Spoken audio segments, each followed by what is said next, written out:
Okay, we're I'll testing your voice, so start talking, and then we go live in a minute. Wonderful. And I'll say welcome to everybody. Did she post it to everyone? Okay. Can you hear her clearly? Yeah. I Perfect, we're in business. Wonderful. Okay, Kenny, I'm going to hang up on you. Oh, okay. Goodbye. Wait, Be prepared. Jody? Mm-hmm. Okay, yeah, hang up because you need the phone. Okay. Bye. Okay, Yeah, we're good. We're great. Bye-bye. Okay, Marilou is on. I'm wearing the wrong glasses. Mom, Yes, I could begin. you can begin while I switch glasses. Okay, and do I say welcome to everybody already? Welcome to everybody, you are live. I am live. Okay, first, I need to say something very important, especially to Mary Lou.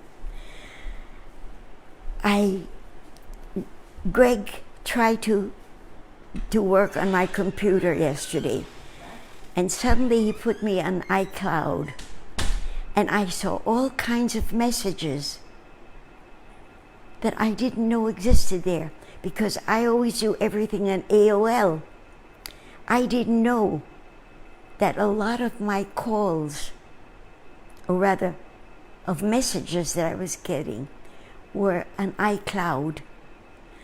And Mary Lou, there is that long, wonderful question that you have about Uncle Harry for your son. And I'm going to answer that separately tonight. And to so many people, I never answered because I didn't see their messages. But now, from now on, the solving is easy. Every day when I go to AOL, I will also go to iCloud. Joni, is that iCloud or OneCloud? iCloud. iCloud. There is a lot I don't understand about life, but it's mostly all these new inventions, such as computers and hi-fi and mi-fi and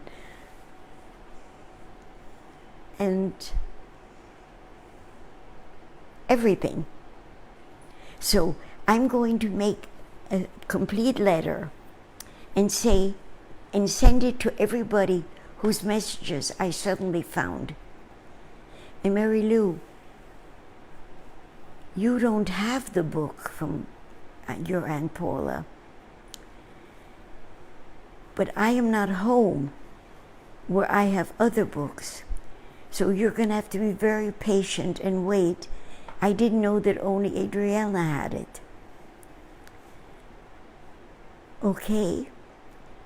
So I have so many things to correct in my life because I don't understand a lot of things in technology, especially computers.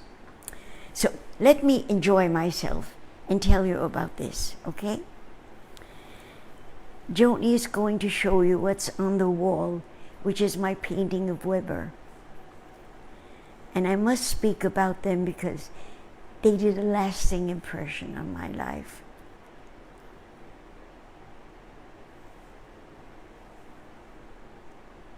It's on your wall.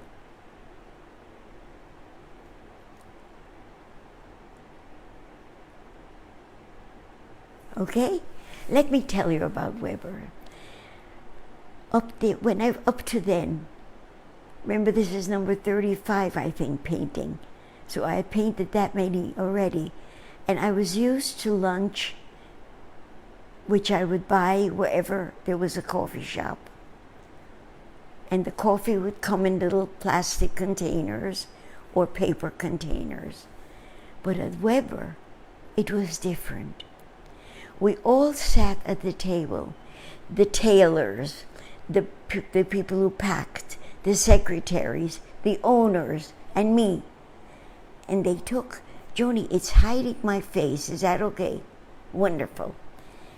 The owners, we had menus, and we ordered from restaurants, and they paid. That never happened to me in any place where I worked. This is what I remember mostly. Imagine a factory where expensive clothes are sold for less. All the people I met there loved where they worked, but so did I. And we'd sit there and talk, not as owners and tailors and salespeople and me, but as friends. And so when I wrote about it, I thought this was so important. And I'm telling you that again. That's Weber. All the people in there, in the painting, are people whom I met there, who sold things or bought things, and it was an experience. Okay? So Now, those are all real portraits. the what? They are all real portraits. Oh yeah, everybody's real. How many are there?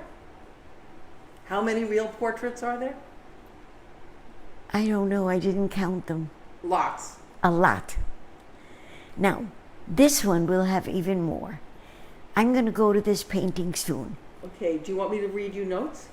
Yes, I do. Mary Lou Bilgray is watching and says, hola, hola. Janine is watching and says, hey, Hedy, love you. Joe Tripp is watching. Julie Williams, Stephen Schlussel. Joe says, good evening, everyone. I'm watching from Annapolis, Maryland tonight. And that is the people online. I love it. I love it. Now, you must realize that you're like a family to me by now. Like, remember, Steve, when I called the other day because there were no comments from you and you had to explain that you went out for dinner? So, and Mary Lou, I will have so much to tell you when I get home again, which I will not for a while, but everything that I can learn, I remember. Okay? Now, 2 people so far compared me to the tree that I painted. And I must tell you, they're right. There's so many things I don't like about being old. I don't like my hair. I don't like my skin. I don't like my body movements. And the tree made me feel comfortable because I think I did paint myself. And Janine and Mary Lou identify to such an extent. Mary Lou, which of the branches is yours?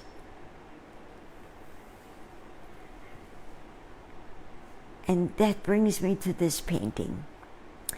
I'm going to read something to you because I did 92 paintings, which are on my website. What made me suddenly think I had to do a 93rd? Let me read it. Painting number 93, which is this one. Long Beach Boardwalk area, summer 2021. Since we came back to see Orchard Street during June of 2021, a thought took shape. What was it that made me do the first painting on the sidewalk of that street and do so many more within blocks of that same area?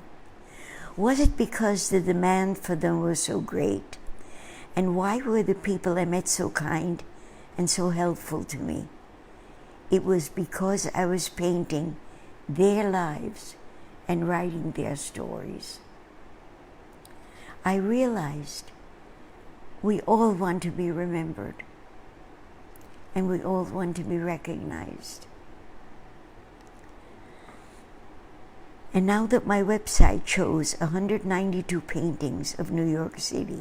92. 100. No, you're right. I added 100. Thank you, Jody. I won't be alive that long. Why do I feel the need to begin another? It is because I need to explain to future generations that there was more to us than what the newspapers say we are. Without realizing it, at my time of sitting on the seedy sidewalks and painting as I listened to people's stories, I feel I have become a historian of my time here. And I need to tell you that my work in life on the streets of New York City led me to understand that no history is complete without one which explains that so many people have an inner kindness that allows others to survive. This painting will have some of them, and except for the paintings, which are vast groups of people, everyone I painted has that inner kindness. When they told me their stories, I understood them. However, my regret is that doing portraits of large groups did not allow me to really know the individuals as I wished that I could. But whenever I did a lot of people, I did and made prints. They all have numbers and charts of names of each one. Okay, this painting will be the one of people who I found to be so kind. It happened when Fran, a very dear friend, called and said, "Hedy, I know that when you paint, you need to feel the people, feel the area, and now you're stuck by doing photographs, by painting from photographs. It can't be easy for you. Let me take you there. Let me take you to the place where you always paint. And let me feel the place out, not just from photographs that were taken for you." And so we went down, and I'm going to tell you in details. This is the young man. His name is Mike. You see his face? It's going to be sticking out from that window there. Wait, hold on. Yep. Point again. See the window? That's his truck. That's Mike. Would you believe, when I came there with Fran, he was in a different kind of car. It was not the green one. And I looked at him and I said, "Mike, that's not what I want. I have everything planned and proportioned for your big green truck in front." And you know what he said? He said, "Where are you staying?" And I said, "Freeport." And he said, "I'll come there. I'll bring my truck." And I said, "You don't have to, because Fran is going to take pictures and we'll figure something out." And I have this wonderful picture of him. Do you know how much time it took to get it? Fran had taken it with my camera, with my cell phone. What happened when I tried to print it, this is what I got. I got sections. There's no way with my computer that I could get the whole figures. So my genius of a son-in-law came over and he worked for 1 full hour to get these.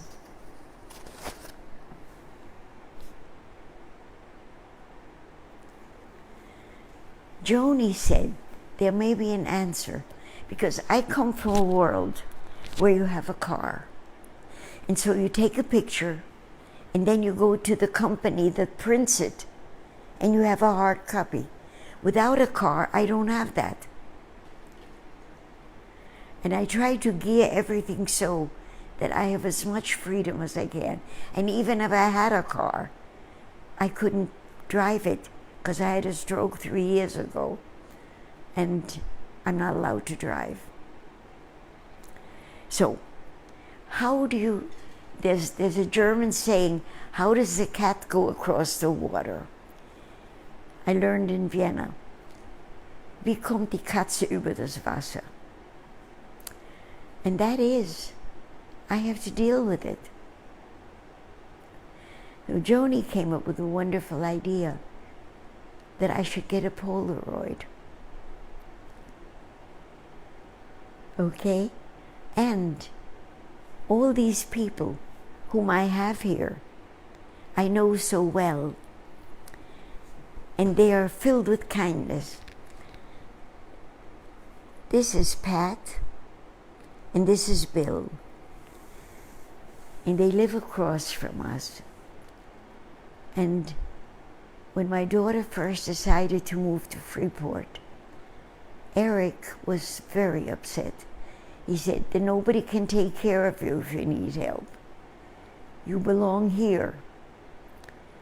But then he met Bill and Pat, and it's okay for Joni to live here because they're kind.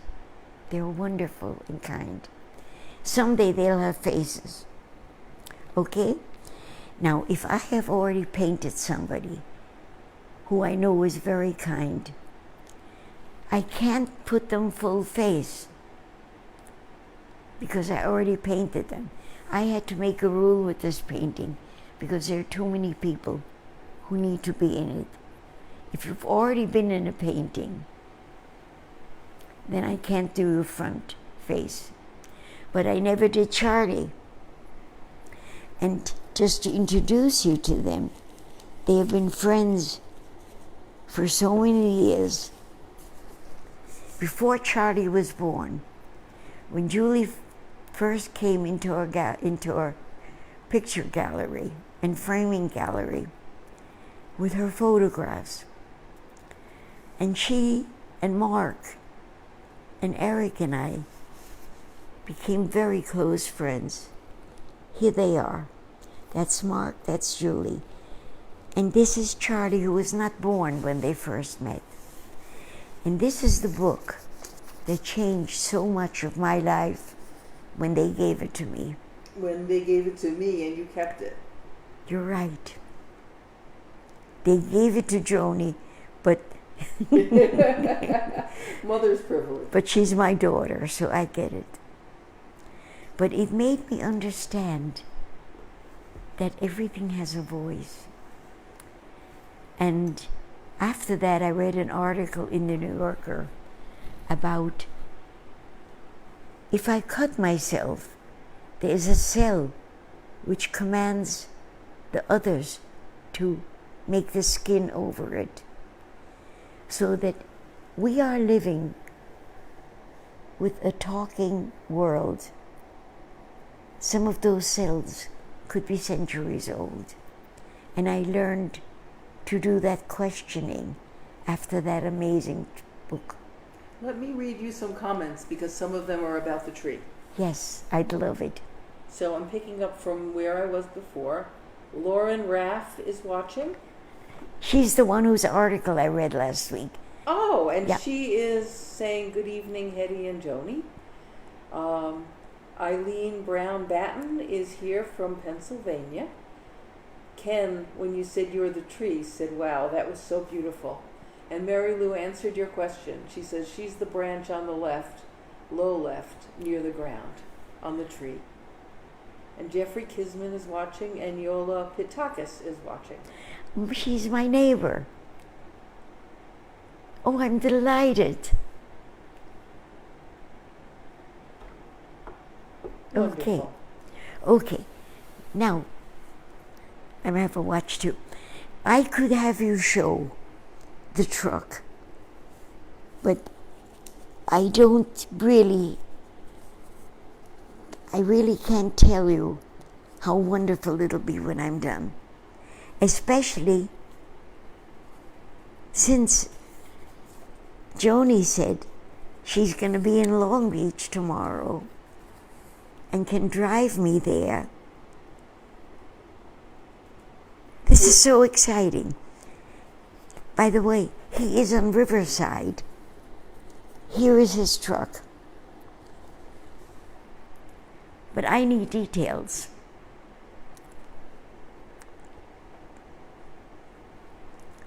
Okay? He is going to be looking out here. And over here, going towards him, will be my friend Fran. And since he's been in a painting already, I will have to do it like I did Mark and Julie and not show the face. Okay? I have to tell you what happened. It was a very hot day when we went down. Hot is not the word. I just read the National Geographic about what is happening in the world with the heat wave. It's not a heat wave. It's a heating of the whole planet. And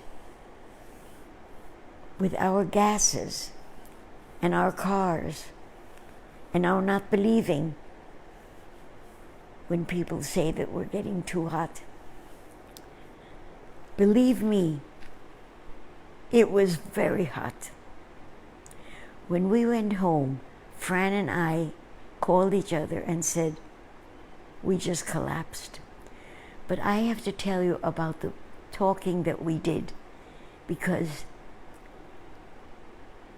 Janine, when I spoke to you about it, I had to share it with you.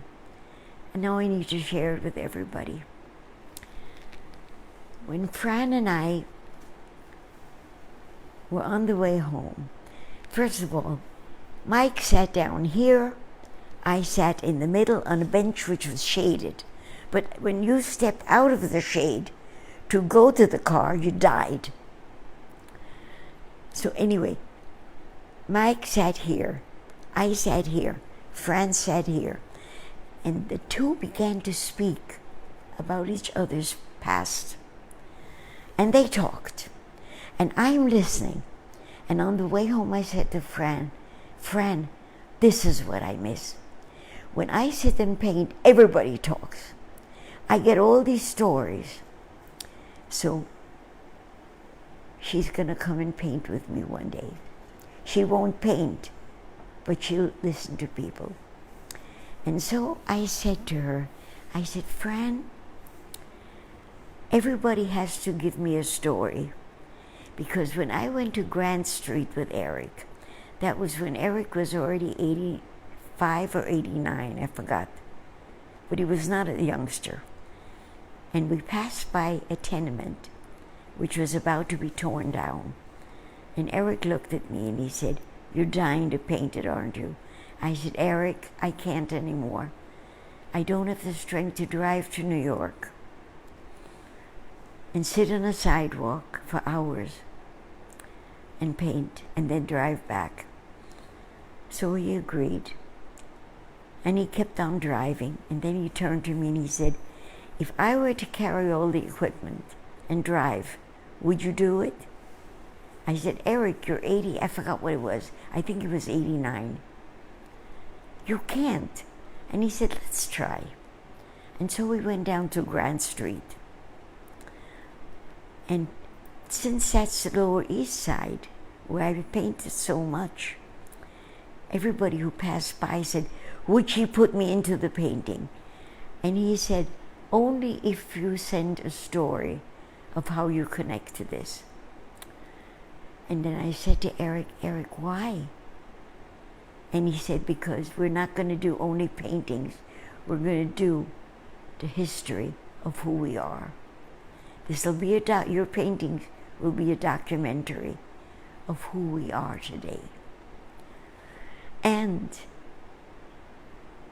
when I got the writings from people, especially from Charissa, who is a writer of such skill, and I think I'm going to call her parents tonight or tomorrow and ask if I could publish on my wall one of her stories about the Chinese who were not allowed to come to America. Our prejudice took form against many people.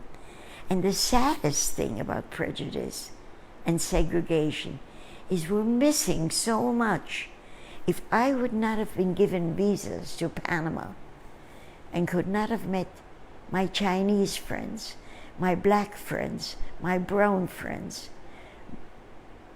my friends from all over the world, and I would have come to America first, which was segregated at that time, what I would have missed. And all of you who believe in segregation and don't know people of different color and different shapes and sizes and different eyes and different noses and different clothing and different hairdos, you are missing the whole world. Mom, I have some comments I need to read to you. Okay. Okay. Louise Herman is watching. Jay Horowitz is watching. Love you. But here's a voice you haven't heard before. Harry Bilgray. Oh, Harry! Hi, Hedy. Juju. I believe I got this to work now. Hope all is well. Oh, Juju, whom I knew when he came to visit you, Joni. From Panama. No, he came when you lived in Brooklyn. Right, but he was from Panama. He was from Panama. Yeah. Oh, Juju, thank you. I'm delighted. I'm delighted. And then there's a message from Kenny, your son. And he says, hey, dear folks, if you are very local and would want to take Hedy, like Fran did, to paint, let her know.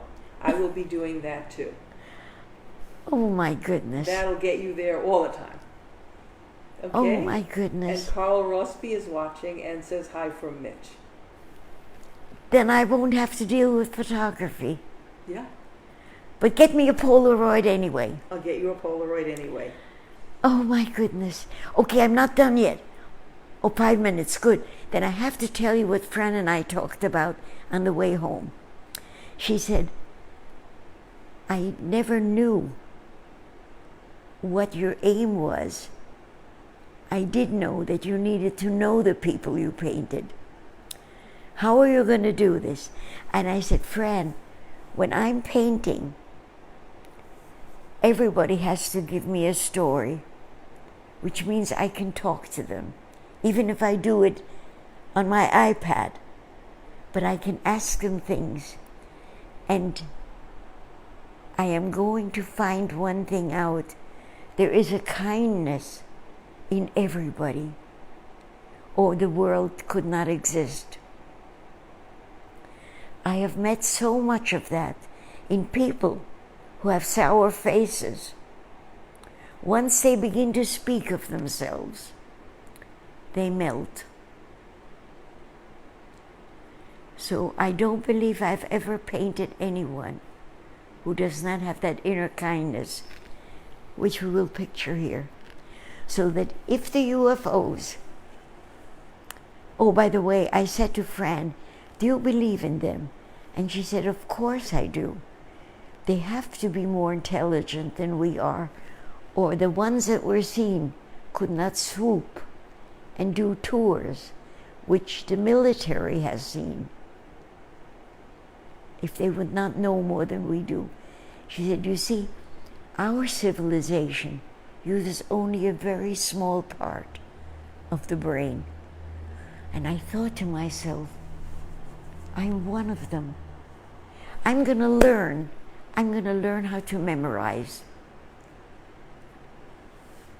I'm going to learn that if you say something, that Wendell, John Tiragusa, your Wendell, who's a doctor, once explained to me that there are different compartments in the brain, and that if I want to remember something, I have to develop one of them to store knowledge. And I think I have to say goodbye, am I right? But this painting, you will see it every Monday night on Facebook.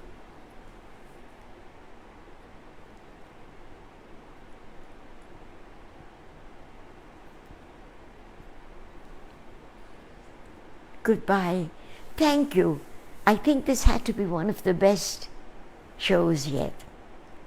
Every one of them was the best, Mama. Yeah, but it didn't have a tree. Thank you, everybody. I love you all. And Juju, now I've got you back. When Bye-bye. you said how happy you were to see him, he said that makes two of us. Yes. And Juju, it took courage on your part. So true. That's Lauren, and Ken says it was. Goodbye.